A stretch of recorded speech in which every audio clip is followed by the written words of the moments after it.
The winter solstice was certainly significant to the ancient Druids, and of course the reason why relates to the sun, but it has broader implications than simply the rejuvenation of the sun.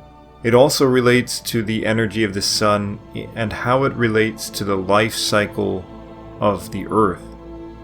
Now this is a delicate topic because often we try to compartmentalize our conceptions of the gods into sky god or sea god and these sorts of very boxed in frameworks. This is not really how we should be thinking about this, and you have to go beyond this boundary to understand the idea really of the Oak King and the Holly King.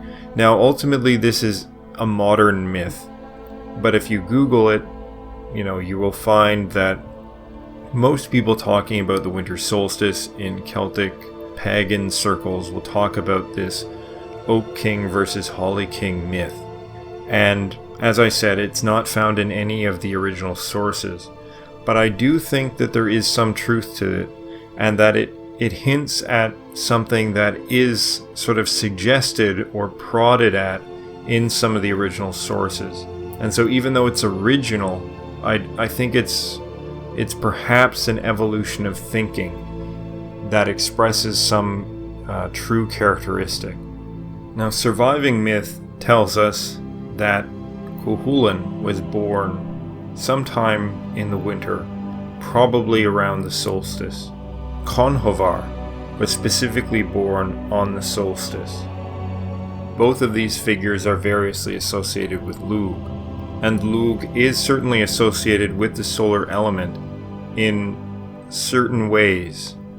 He is not the physical sun, this is incorrect, but he certainly is connected with the solar power, just as Indra was, just as Zeus was, just as Jupiter was.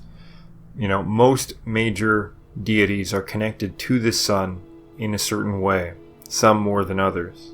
But Cuchulainn is also resurrected around the winter solstice, or at least it's likely that it was sometime near the solstice period where this took place. He is severely wounded from fighting, and Lug appears to him and heals him within a grave mound. And this, it would seem, is symbolic of the regeneration of the sun. For Cuchulainn sleeps for 3 days, and after that he is rejuvenated, he is ready to battle again, and he eventually does win the day. The concluding battle of the Tann has him fighting using a chariot as a weapon, and at the end all he is left with is a broken wheel, and it describes the broken wheel in his hand and then describes the setting sun as its last beams of light are piercing through the treetops, comparing the wheel to the appearance of the setting sun. Now, one can say this is simply poetic, but there seems to be an idea that the chariot is representative of the sun itself, that it is the solar chariot which is being used as an actual weapon here.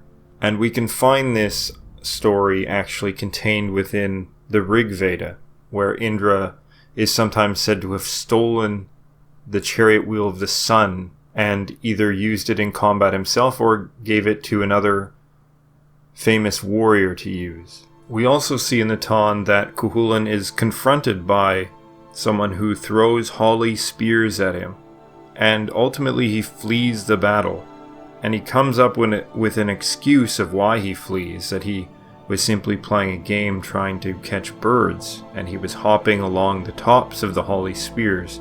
But it seems to be an idea that he is somehow weak against these spears. But perhaps holly simply made good javelins. But Cuchulainn was also said to have been raised up in an oaken house on the plain of Merhemna. And it's strange that it specifies that the house was made of oak, because for all the very small detail that it gives about it, this is really the only thing that we know of it. And so it seems to be a way of connecting him to the oak. And if we look at another figure, Finn McCool, who is very strongly representative of the story arc and the mythical structure around Lug. And I would go so far as to say he's actually more akin to Lug than Cuchulainn in many respects. But Finn is also said to have been raised up in an oak tree, in fact.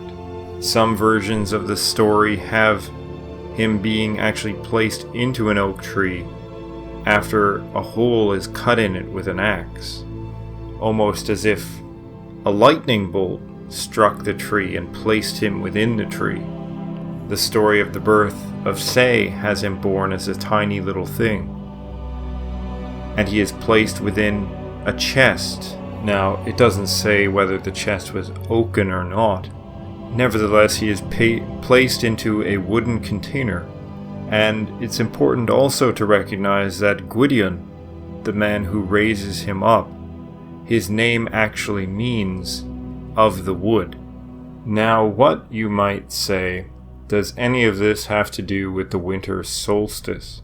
Well, it has to do with the cycle of the energy of the world, and the role that the sun plays in that.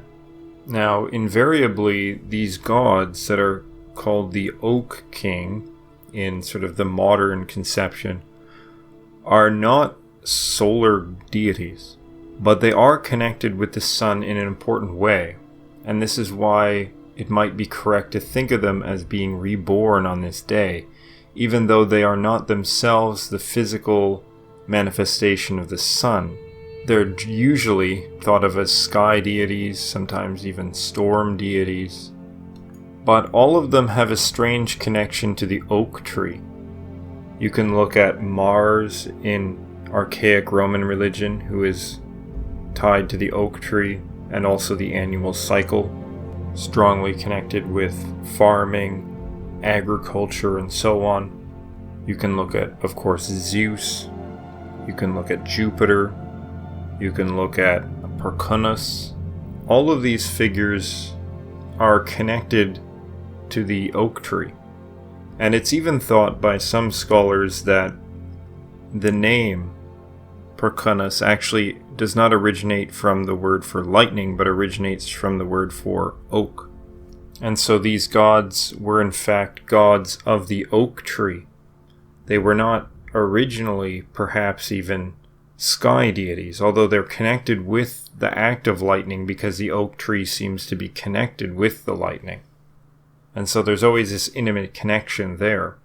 And any god of the oak tree is also a god who wields the thunderbolt. Now, in the example given about Finn McCool, you can see perhaps an idea there, a very archaic idea, that the spirit of the god actually descends down to earth in a thunder strike and embeds itself in the tree and becomes the spirit of the tree. But here's the thing about the oak, at least in the northern climates. It sheds its leaves in winter generally. It goes through a cycle of life and death. Consider the myth of Say. When he is killed by Gronu, his spirit flies in the form of an eagle and perches atop an oak tree. It might be intended as the world tree, but nevertheless, he perches atop this tree, and Gwydion finds him by following a sow. Now, sows are let out to scavenge for food in the autumn or in the early winter, so it might be around the period of the solstice that this takes place. It's hard to say. It doesn't give us any specific time. And this is when all the leaves are falling off the trees. And how is this event described? Say is perched on the top of the tree, and his feathers and his flesh are slaking off him and falling to the ground. And this flesh is being consumed by a pig. Well, pigs will consume flesh if they find it. Pigs will eat almost anything, but pigs especially like acorns. And what is generally falling off an oak tree in the autumn? Its leaves and acorns and so on are at the bottom of an oak tree. And so this is what pigs especially love. And this is one other reason why the god might be associated with pigs, because pigs love eating acorns. And as the god of the oak, right, anyone who consumes of that tree is also partaking in the spirit and the flesh of the deity himself, manifested, because the tree is seen as a divine connection to the god. It is manifesting a particular power of the deity. And the Druids are likely even named for this very tree. But the tree's power is dormant in wintertime. So the god does not die, but he's certainly been seen to be dealt some kind of blow by the forces of winter. But the god's energy does not simply reside only in the tree, because it's recognized that the tree itself derives its energy from the sun. So even though the god is not the actual sun, the god is connected to the vibrant power of the sun. And when this is regenerated in the winter solstice, after the 3 days when the sun stops and the sun rests, when it's Grienstad, Lug appears and regenerates the power of the sun, returns the sun to its proper course. We might also have a reflection of this, even a very late reflection, in the story of the sons of Turin, where Lug is going to assault Bress, but he stops for 3 days and waits. And when Bolgerug finally arrives, he asks Lug why he waited. And he said, well, I'm waiting for you. But then of course they proceed together and do battle, and he overtakes Bress. But is it a coincidence that he stands for 3 days when the sun also stands for 3 days? But again, it's very clear that Lug is not the physical sun. Even that tale itself makes it clear that he is not the sun. Bress asks, what is this coming? Why is the sun rising in the west? And he is told, if only it were the sun, but it's the shining countenance of Lug. And so Lug here is not the sun, but he is a celestial controller, who brings the sun, who wins the light, who wins the dawn. And this is the same function that we see with Indra. And so at the solstice, he is at his weakest, because the sun's energy, the prana, or the chi, that is at its sort of lowest ebb. But the solstice, after his rest, after the rest of the sun, after it's proceeded as far south as it's going to go, and begins returning northward again, the energy begins to flow back into the world. And this idea also is connected to probably the Soma of Indra, and probably the coal mead that Conhovar is said to possess, or the vat that Lug is said to carry behind his arm. This is a kind of liquid that imbibes energy, imbibes life, and it's closely connected to the sun. It's inseparable from the sun. Now consider this from another angle. The energy of the sun radiates down into the earth and is absorbed and transformed into various plant matter. Now, Lugith is son of Ich. Ich means grain. And so what's the son of grain? He is the plant, the grain plant.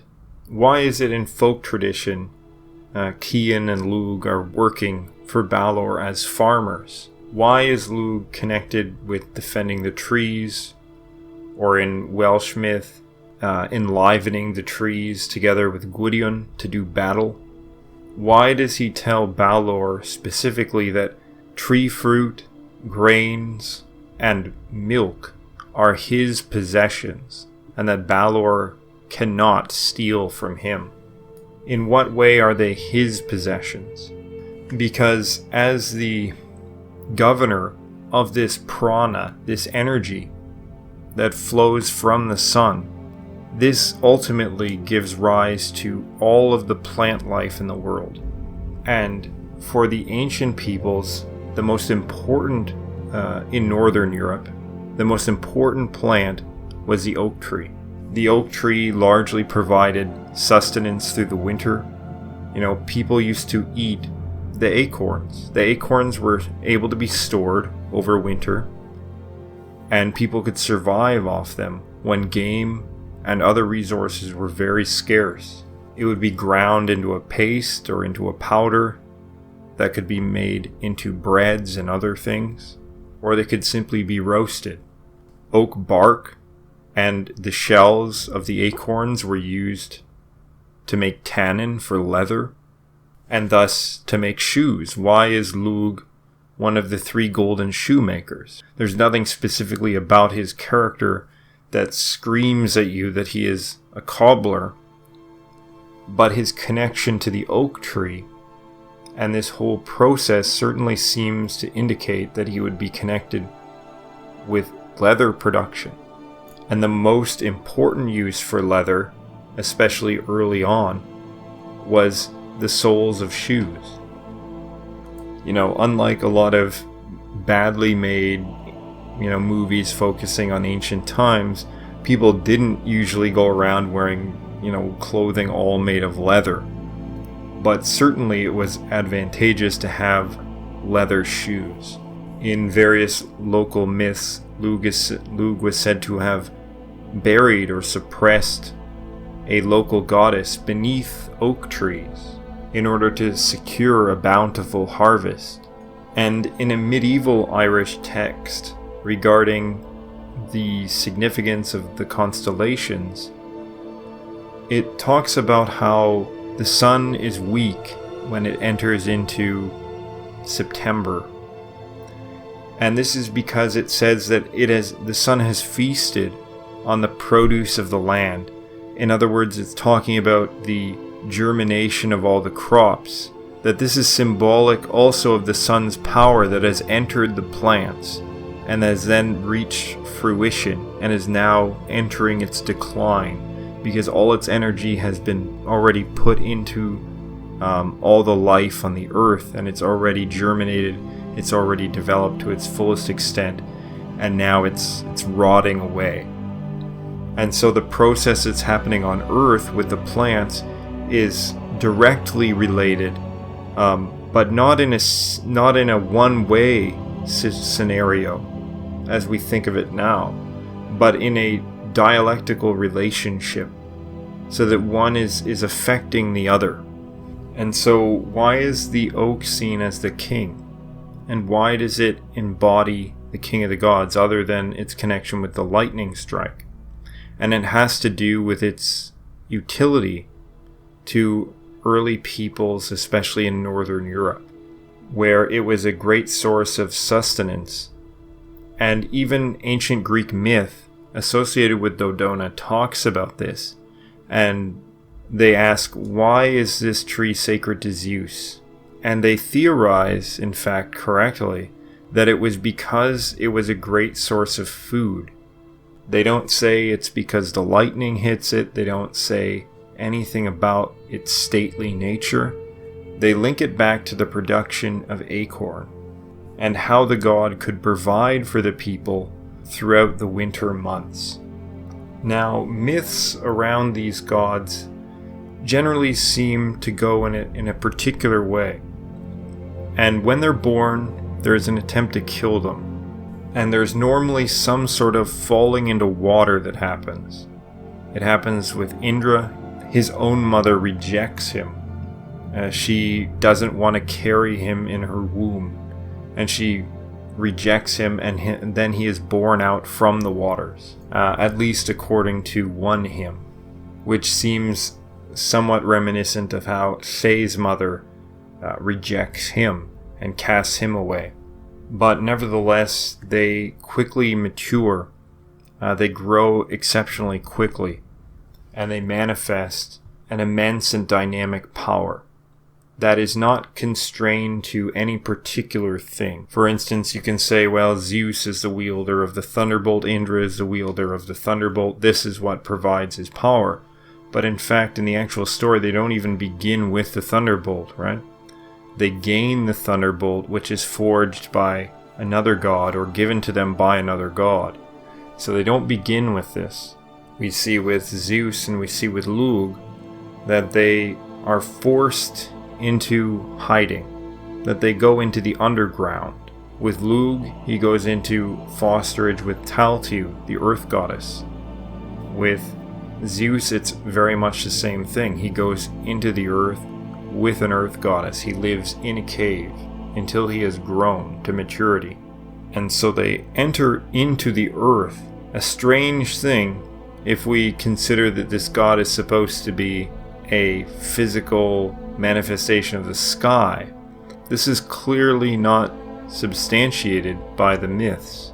So the god enters into the earth for a lengthy period of time in order to germinate and to reach his physical power. Then that physical power bursts forth. He overcomes the adversary, the obstacle, and he becomes king. And we might also think about, who are the progenitors of Zeus? He isn't the son of a sky deity. He is the son of a harvest god and a goddess of the land. Now what, we might ask, would be the harvest deity and the land? What kind of offspring would they produce? And we see a very similar thing with Lug, where his lineage seems to suggest that he has a close association with the harvest. If we think of Dialectical, his grandfather, yes, his name likely means swift power, but Keth also means a plow beam, and Miach, one of Dialectical's sons, means to measure, as in to measure a bushel of wheat or grains. When Miach was killed, 365 herbs grew out of his grave. Now obviously this is relating to the power of the sun. It's also relating to the generation of plant life. Lug's aunt Ermit, her name means a measure of grain. And Lug's father, of course, is Kian. And Kian means distance or far. And so all of these names also are to do with measuring, measurements of some kind. So many people take Gwyn and Gwythyr to be an expression also of this dynamic. But in this example, it would seem to be Gwythyr that would be the oak king, if any, because he would be the one representing springtime, summertime, harvest, etc. Because Gwyn was said to rule in the winter and in the darkness. But Gwythyr's name seems to mean raging one. Gwythyr, for instance, means an angry man. This, of course, applies to figures like Cuchulainn. It applies to figures like Lug, who are often represented as being fierce. And Lug himself says of himself that he is a fastly growing, furious one of the eye. And this eye would also seem to take us back to a connection with the sun. The eye is a metaphor of the sun, and in fact, in Gaelic, it became so much a metaphor that the word for the sun became the word for an eye, and the word for eye became sul, which actually is from Sol, the sun. That's why we have the goddess in Britain who's identified as Solis Minerva. They're equating Minerva, the Roman goddess, with a local goddess identified as Solis, which means not the eye, but the sun. So this is how a god of the sky is connected with the life cycle of the earth, the energy of plants, and the flow of prana, or chi, or energy into the world through the sun, and the sun being regenerated on the winter solstice and beginning to move back towards our area of habitation and to regain in strength, pulls that energy back and restores life to the earth again. This is why in Greek mythology, Helios was thought to be the father of all living things, but it's ultimately Zeus which regulates this power, as he is the controller of the sky and all the things that move within it, and the controller of this energy, which then becomes concretely manifested in the trees and the fruit that they produce, and the milk of the cattle.